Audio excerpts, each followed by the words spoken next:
Kadapa situation is a different situation because కడపలో MP ఉన్నాడు, MLA ఉన్నాడు, అధికార పక్షం. అక్కడున్న ప్రజలు భయభ్రాంతులు గురై బ్రతుకుతున్న ప్రజలు. ప్రభుత్వానికి వ్యతిరేకంగా అంటే యువజన శ్రామిక రైతు పార్టీకి వ్యతిరేకంగా పనిచేస్తే, ఓటేస్తామని తెలిస్తే మాకు వచ్చే స్కీములు పోతాయి, అవి కాకుండా మా మీద కేసులు పెడతారు, దాడులు చేస్తారు అన్న భయం కూడా ప్రజలలో ఉంది. ఓటుకి 3,500 రూపాయల నుంచి ఇవ్వడం జరిగింది. విచ్చలవిడిగా డబ్బులు ఖర్చు పెట్టారు, డబ్బులు పని చేయకపోతే బెదిరించారు, లేకపోతే కేసులు పెడతామని, స్కీములు తీసేస్తామని, ఇలాంటి ఎన్నో ప్రలోభాలకు కడప ప్రజలు గురయ్యారు. ఇవన్నీ కూడా పనిచేశాయి. నేను కడపలో గెలవకపోవడానికి కారణం టైం అనే నేను అనుకుంటున్నాను. బికాస్ నేను కడపలో తిరిగింది కేవలం 14 రోజులు మాత్రమే. 14 రోజులు క్యాంపెయిన్ చేశాము, మిగతా టైం స్టేట్ వైడ్ క్యాంపెయిన్ చేశాము. మేము 14 రోజులు ఎంత కష్టపడినా కూడా we were not able to cover most of the geographical area. చాలా మటుకు రూరల్ ప్రాంతాలలో కనీసం రాజశేఖర రెడ్డి బిడ్డ పోటీ చేస్తుంది అన్న విషయం కూడా చాలా మందికి తెలియలేదు. మేము పోటీ చేసింది కూడా ఎలాగైనా సరే మళ్ళీ హత్య చేపించిన వాళ్ళు చట్టసభలకు వెళ్ళకూడదు అని ఉద్దేశంతో మాత్రమే పోటీ చేయడం జరిగింది. సరే, అది జరగకపోయి ఉండొచ్చు, కానీ ప్రజల కంటే పైన ఉన్నది దేవుడు. ఐఎమ్ వెరీ ష్యూర్ వాళ్ళ పాపం పండుతుంది, పండే రోజు కోసం దేవుడు కూడా ఎదురు చూస్తున్నాడని నా అభిప్రాయం.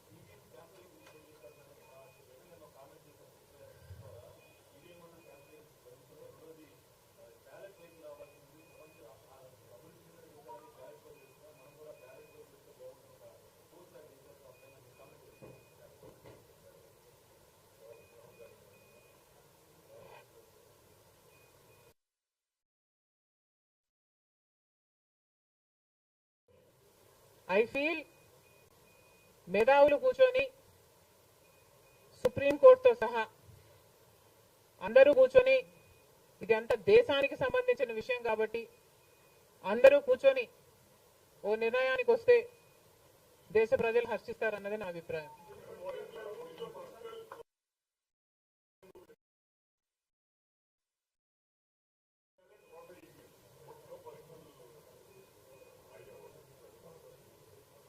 How does it matter what I think personally?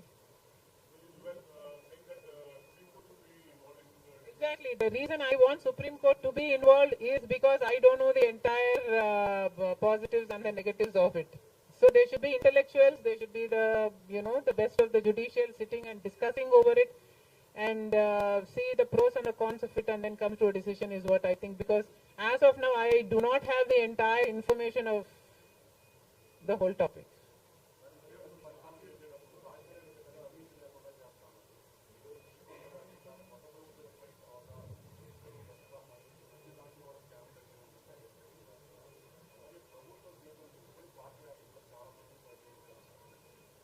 ప్రజలు బుద్ధి చెప్పారు కదమ్మా, ఇంకా నేను మాట్లాడటం ఎందుకు.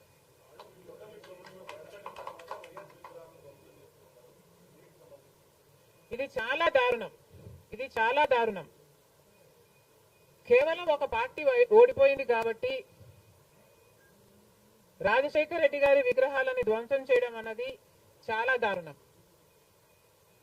రాజశేఖర రెడ్డి గారు ఒక మహానాయకుడు, ఆంధ్ర రాష్ట్ర ప్రజలకు నమ్మకంగా సేవ చేసిన నాయకుడు. సేవ చేస్తూనే ప్రజల మధ్యలో నేను ఇంకా ఎంతో చేయాలి, సాధించాలి అని రచ్చబండకని బయలుదేరి వెళ్లి చనిపోయిన నాయకుడు రాజశేఖర రెడ్డి గారు.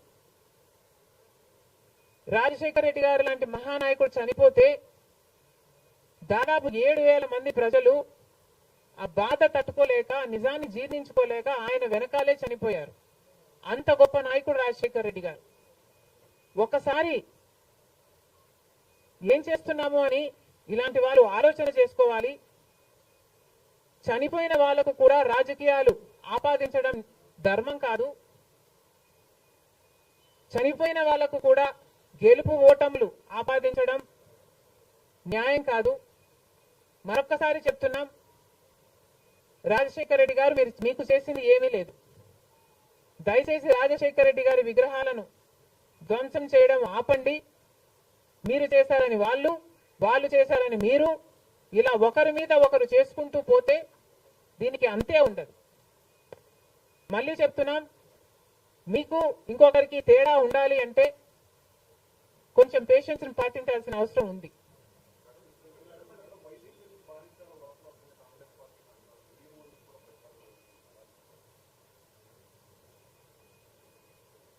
ఈవెన్చువలీ పిల్ల కాలువలన్నీ సముద్రంలో కలవాల్సిందే.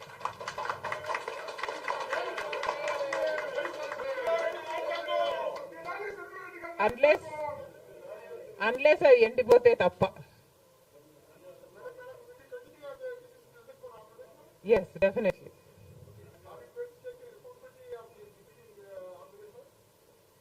There is no taking the responsibility of anything in Andhra Pradesh, because in Andhra Pradesh, Congress is the only party that has stood by the people and has fought for the special status. On the one hand, Mr. Chandrababu Naidu, who was Chief Minister for 5 years, neglected special status, and then Mr. Jagan Mohan Reddy became the Chief Minister and continued neglecting the special status. Congress party was the only party fighting for special status and for all the rights of the AP Reorganization Act. The people of Andhra know this, but they also know that their vote should not go to waste. And because they were very decisive, that they wanted change, they voted this time with a vengeance for change.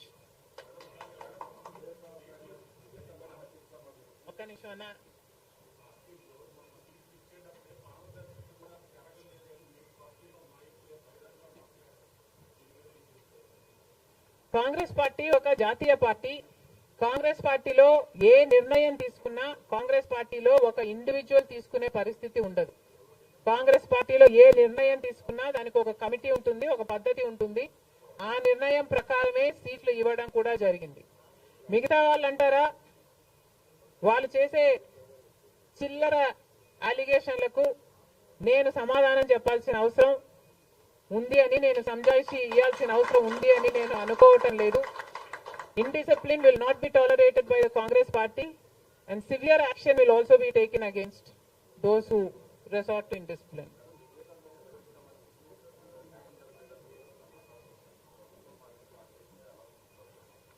న్యాయం జరుగుతుందన్న hope మాలో చాలా పెరిగింది.